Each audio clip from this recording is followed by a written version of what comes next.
Былтыр ушул маселе козголгондо ал эмес Адаханды сатып ийди деди, берип койду деди. Ар кандай туура эмес маалыматтар бергендиктен маселени терең билген адам катары чыгыбай андай эмес, туура бул башкача маселе деп туруп, ошо депутаттык комиссияга да ата чыгарышкан экен, келип баарын көрсөтүп түшүндүрүп бергенден кийин бул маселе токтоп калышкан. Себеп дегенде мындай иш козгоого мүмкүн эмес да, жок нерсе. Эмне үчүн болуп атат деген мен ойлойм, анын жанагы депутаттык ишмердигине байланыштуу. Эми баарыбыз эле түшүнүп турабыз, аны тергеп эмне кажети бар, так эле айтсак болот да. Биринчиден Адахандын оозун басыш. Экинчиден саясий аренадан чыгарыш. Үчүнчүдөн бул мына баардыгыбызга акыл үйрөтүп атат, өзү ушундай кылмыскер деген жана көз сыйпаш да. Ошентип эң негизгиси келечекте мындай атаандаштык болбосун деген ой. Ушу баарды чогулуп туруп, азыркы маселеге жооп берсек болот да, ошондой деп. Эми эмне үчүн чыгып атат? Мен өзүм башка ишти тапса болмок. Бирок бул иш боюнча абдан опурталдуу, мамлекеттин келечегине зыян келтире турган иш, анан кийин жанагы кызматтык адамдардын өздөрүнүн ким экендигин көрсөтүп, өздөрү бүгүн иштегенге мүмкүнчүлүк болобу, болбойбу деген нерсени гана чыгарып коет да. Мен түшүндүрүп берейин. Эми тарыхына кыскача токтосок, Акай учурунда колду коюшкан, мен ал жөнүндө айтпай эле коеюн, Танаев колду коюп бекитилген, бирок революция болуп кетти 2005-жылы. Тажикстандын президенти Рахмон Бакиевди 18-майда 2005-жылы чакырат Душанбеге. Ошол Душанбеде булар сүйлөшөт дагы, Рахмон айтат: "Курманбек, биз мына Согди обласы электр энергияда кыйналып турушат. Жардам бер, биз ошо силердин тараптан линия электр передач тартып келелик, анан силерден да сатып алабыз, элди камсыз кылайлык" дегенде макул болот. Макул болуп, ошо келишимде кийин келишимин оформить этип, келишимде кол коюшат дагы. Биз мынабы Баткендин жанында Айгулташ деген подстанция бар. Ошодон мына Исфара жака Канибадамга узундугу 19 километр. Ошону бергилеген ушерди арендага 49 жылга. Багасы $1 болсун деп макулдашып колду коюшат. Ошо мурунку сүйлөшүү боюнча Бакиев да айтат, анда биз мына Баткенге өткөнгө кыйналып атабыз, силер тосуп калат экенсиңер жолду. Жол салганга участок бергиле, бизди токтотпой өтөлүк дейт дагы. Алар дагы макул болуп, мына Сурк деген айылдын түндүгүнөн 3,5 километр аянты 5 гектар жерди эстакадалуу жол салып алга деп бермек болушат дагы. Ошону менен бирге биз сураганбыз, жана Айгулташ подстанциядан Сүлүктүгө Самат деген подстанцияга чейин электр линия передач бизде тартабыз. Ошо мына жерден өткөргөнгө бир 300 метрдей кыскартылган жол менен деп ал дагы макулдукту берет. Демек, ушул 19 километрге биз 3,5 километр бул жерден 300 метрдей жерди алмашканга 49 жылга $1 келишим түзүп, 2006-жылы Кулов премьер-министр катары ратификациядан өтөт. Тияктан да өтөт, биз тараптан да өтөт да. Демек, бул бекилет да, булар бериш керек болчу. Тилекке каршы булар бербейт, аткарбайт милдеттерин. 3 жыл созушат. Анан 3 жылдан кийин 16-майда 2008-жылы Хуженко дагы Бакиевди чакырат. Эми максаты бир эле ушуларды алмаштырыш. Аны чакырганда ошол жерде да бирдиктүү билдирүү кабыл алып, ошонун бир пунктуна жазылып калат. Ушул жер башкача каралып чыксын, тапшырып өкмөттөргө тапшырып берет дагы. Ал айтат: "Бул жерге үйлөр салынып калды. Эми биз бузса кедей жашаган кыйналат, дарактарыбыз өсүп кетти" деген шылтоо менен башка жерден берелик деп туруп, анан кийин 275 метр бермек болушат. Мына өздөрүнүн аймагын өткөргөнгө, биз жол салганга. Анан жанакы группа иштей баштайт. Чегараны делимитация, демаркация кыла турган Аламандын группасы, ошо Аламанд өзү тапшырма бергенби, азырынча мен аны так айта албайм, бирок ошол группалар иштейт дагы, протокол даярдап чыгышат. Протоколдо ошол мына Чорку айылынан жана 3,5 километр жокко чыгарылып, 3,5 километр ордуна Чорку айылынын түштүгүнөн 275 метр тигилердин аймагынан өткөнгө эстакадалык мост салганга мүмкүнчүлүк алганга келишим кол коет. Бул 22-июль 2008-жыл болгон. То есть жанакыдан 2 ай өткөндөн кийин Бакиев менен анан кийин булар ушул жерден бермек болот, бирок мына электр передач ошо ойдан калат, ошол жерден беребиз деген убадалары. тилекке каршы аны дагы аткарышпайт. Анан 2008 жылы ноябрь айында күзүндө дагы чатак чыгат, катуу чыгат. Чатакты жана басыш үчүн, ошо сүйлөш үчүн Адахан ал учурда коопсуздук кеңештин катчысы болуп калат менин ордума.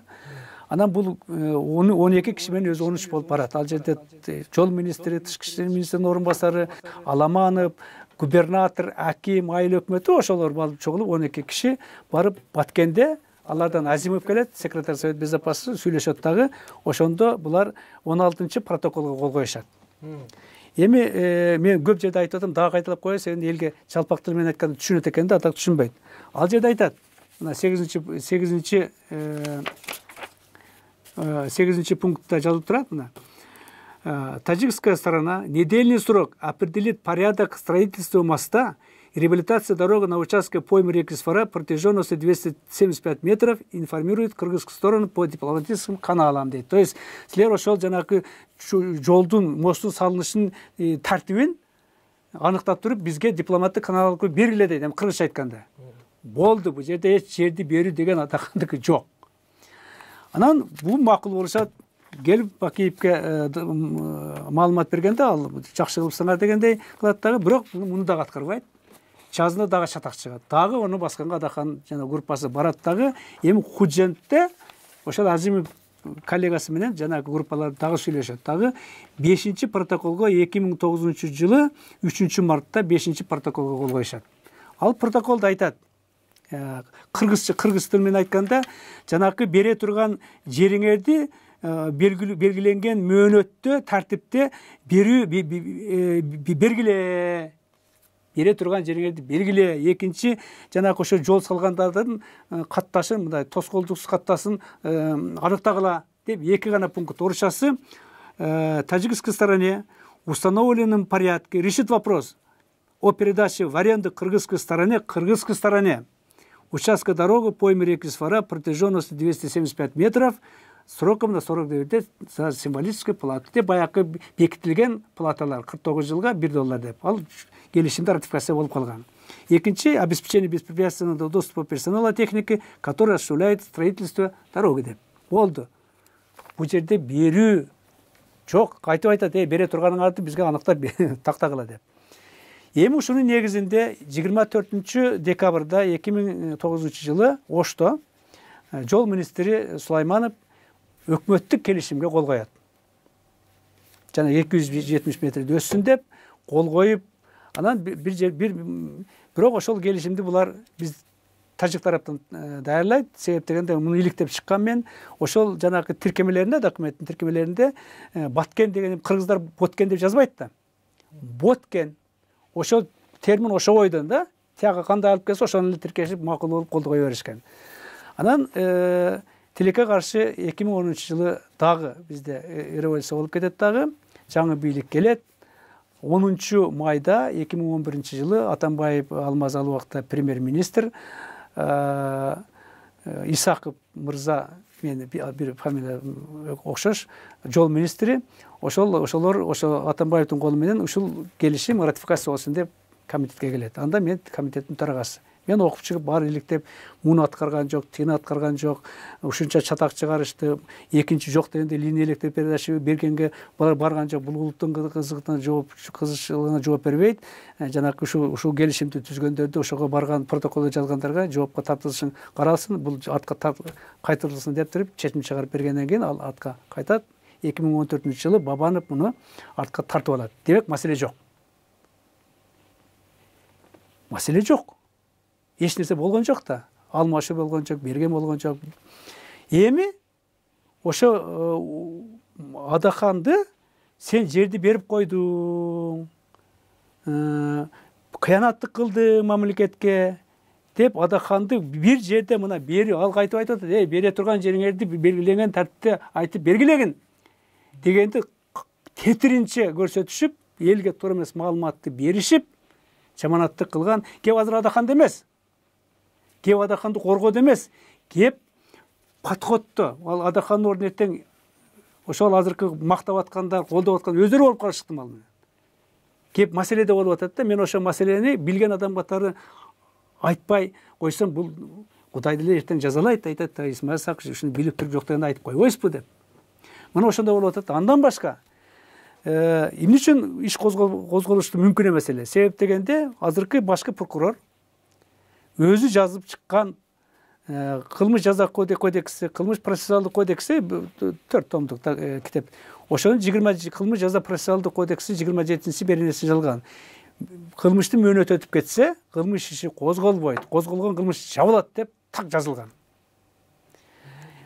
Кылмыш жаза кодексинин 58-чи беренесинде мөөнөттөр жазылган. Оор кылмыш 7 жыл, өтө оор кылмыш 10 жыл.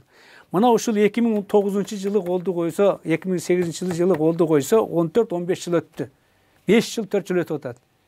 Демек, башкы прокурор ушу мыйзамдардын 105-чи берене Конституцияга такап айтыш керек болчу. Мен бирдей так аткарылышын көзөмөл кыла турган орган айтыш керек болчу. Мен козгой албайм.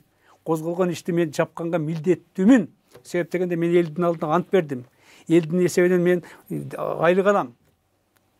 Анан мен ушу өзүмүн колум менен туура эмес айтып атсам, мен анда бул жерден отурганга 1 секундта мүмкүн эмес. Мен арызды жазып кетип калашым деп туруп, публично жазып кетиш керек болчу да. Мына креслоны мынтип кармашпайбы. Мына ушулардын баардыгы атка тартып атпайбы. То есть конституциялык норма аткарылган жок. Кодекс аткарылган жок. Анан маселе жок. И берилсин деген адаканын ал дагы жок. Анан бул элге ушунда манипуляция кылып айткан жанакы Геббельстин сөзү эске түшөт да. Жалганды канчалык апыртып айтсаң, топтолгон эл ошончолук көңүлдүү ишенет деп. Мына биздикилер көңүлдүү ишенип кетип атат. Ушу колду койгон экен, саткан экен, бул жазага тартылсын деп түшүнүшпөй. Эртең өздөрү ошондой болуп калышты мал. Эгер мындай да фракциянын жетекчиси, чоң партиянын лидери, элдин арасында кандайдыр авторитети бар инсан ошонун үстүнөн ушундай нерсени жасап атса, мен ойлойм эртең мына биз окшогондор, карапайым жарандарыбыз, аларды осы жанагы кумурсканы баскандай эле, чиркейди мынткендей эле мынчып атышат да, туурабы? Аны кепилдик бере албайт. Ошондуктан бул маселе туура эмес болуп атканда, азыр президент үнүн чыгарыш керек дагы, токтотуш керек. Себеп дегенде президент бул жарандардын укуктары менен эркиндиги кепилдиги, экинчи мамлекеттик бийлик менен элдин ортос биримдигин камсыз кыла турган эң жогорку бийлик адамы. Ал өзүнүн бийлигин таянып, устап, сен Кыргызстанды артка тартып атасың. Себеп дегенде, мына эл аралык орган, эл аралык уюмдардын баасы боюнча биз адамдардын укуктары, эркиндиктери боюнча эркин эмес деп Северный Кореянын эмесине катарына кошулдук. Туурабы? Түркмөнстандын иликтөөсүн билесиңер барыңар. Бул артка тартып атат. Кыргызстан демократиялык өлкө деп жарыя кылып Конституцияда бекитилген, биз демократия эмес, авторитардык өлкө деп ошол эл аралык уюмдардын баасы айтылып атат. Буга түртүп аткандар кимдер? Мына соту, прокурору, тергөөчүлөр болуп атпайбы? Эми ошол сот, прокурор, тергөөчүлөрдүн баарын жазасы алыш керек дагы, элдин алдына көрсөтүш керек. Мына ушулар көрсө артка тартып атат экен. Мен көрсө буларга ишенип жүрүпмүн. Булар өздөрү дагы арыздарын жазып туруп, моментте ушуларды чыккандан кийин кетиш керек да. Андай болбосо бул Кыргызстан өнүкпөйбүз, алдыга жылбайбыз, адамдардын келечеги өтө опурталдуу, жаман болуп калат да. Анан албетте депутаттар дагы мындай экинчи адаканын тегерегиндеги жанагы кемпировод боюнча кабыл алган мен абдан колдодум. Мына жок дегенде ушул жактан булар эрдик кылыптыр, болгонун айтып чыгышыптыр. Эми адахан күнөөлүү болбогондон кийин тигилер да күнөөсү жок да мен. Азыр баарын чыгарыш керек да, кечирим сурап туруп, ошо прокурорду, тергөөчүнү, сотту камагандардын баардыгын жазага тартыш керек да мен. Экинчи ход жасаганда ошондо ишеним пайда болот, ошондо биримдик пайда болот, ошондо стабилдүүлүк пайда болот Кыргызстанда, ошондо ынтымак дагы пайда болот, ошондо бизде өнүгүүгө, биз алга умтулганга мүмкүнчүлүк ачылат. Ансыз болбойт.